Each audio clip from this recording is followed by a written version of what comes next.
राजस्थान में सीएम अशोक गहलोत के खिलाफ अभी तक पायलट गुट ने जमकर आवाज उठाई थी, क्योंकि पायलट गुट का कहना था कि अशोक गहलोत सीएम के पद पर अशोक गहलोत जो है पावर का गलत इस्तेमाल कर रहे हैं और अपने ही पार्टी को मजबूत नहीं कर रहे हैं, बल्कि राजस्थान में गहलोत सरकार जो है सो पूरी तरह से अशोक गहलोत जो है पूरी तरह से सचिन पायलट और उनकी गुट पर ध्यान नहीं देते।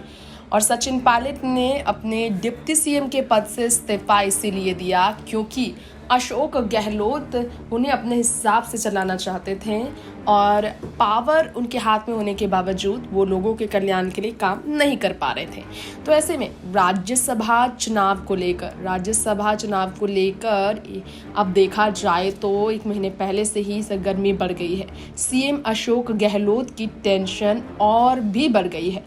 अशोक गहलोत के सामने अब 8 सचिन पायलट हो चुका है। जी हाँ, यह आपको जानकर हैरानी हो सकती है, लेकिन राजस्थान के उदयपुर में हुए कांग्रेस के चिंतन शिविर के वो करता धरता थे, आप जानते ही हैं। लेकिन इस आयोजन की तो तारीफ हुई, लेकिन सचिन पायलट भी बड़ी मुश्किल से ही सही लेकिन काबू में आ गए थे।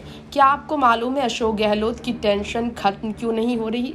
सीएम पद से अशोक गहलोत का इस्तीफा मंजूरी कराने के लिए पायलट गुट और भी टेंशन बना रहे हैं अशोक गहलोत की।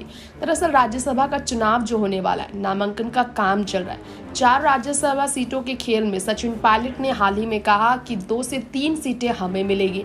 जब 3 बड़ी जिम्मेदारियां राष्ट्रीय स्तर पर सचिन पायलट को सौंपी गई और भारत जोड़ो अभियान से लेकर लोकसभा चुनाव को लेकर पॉलिटिकल फैक्टर्स में सचिन को काम करने के लिए कहा गया राष्ट्रीय स्तर पर। ऐसे में बताया जा रहा है कि पार्टी को तो अपनों ने ही तंग कर रखा है, सचिन पायलट को संभालना और भारी पड़ गया है।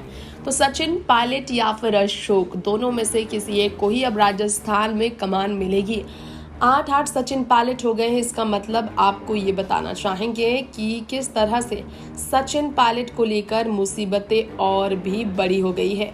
वजह आपको इसके पीछे का बता दे, सचिन पायलट नहीं संभल रहे, यानी कि अशोक गहलोत के अंदर काम करने के लिए वो तैयार नहीं है। बताया जा रहा है कि सचिन पायलट जो है हट पे अड़े हुए हैं। सचिन अशोक के साथ आगे नहीं कर रहे हैं काम।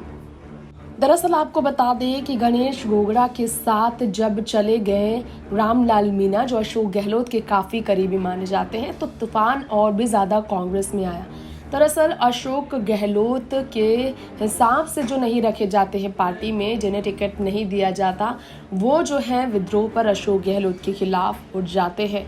ऐसे ही कई मंत्री हैं जो कि अशोक गहलोत के खिलाफ खड़े नजर आ रहे हैं, अशोक गहलोत के पक्ष में अब खड़े नजर नहीं आ रहे। रामलाल मीणा की हमने बात की, ऐसे ही कई मंत्री नेता हैं जो कि अशोक गहलोत के साथ आगे राजस्थान में सत्ता के लिए तैयार नहीं है। अशोक के चुनावी चेहरा बनने पर, अशोक गहलोत के चेहरे पर सीएम को लेकर विधानसभा चुनाव में अगले साल लड़ाई होने का फैसला लिया गया। अजय माकन, रणदीप सुरजेवाला की बात की जाए तो रणदीप सुरजेवाला भी अशोक गहलोत के पक्ष में खड़े नजर आ रहे हैं, जिससे कहीं ना कहीं देखा जाए तो अशोक गहलोत की टीम एक साथ हो रही है और सचिन को यहाँ पर ऐसा नज़र आ रहा है कि उनके साथ लोग खड़े नहीं हैं, जिसके कारण उनका मुश्किल हो रहा है कांग्रेस में आगे बढ़ना राजस्थान के कांग्रेस पार्टी के बीच।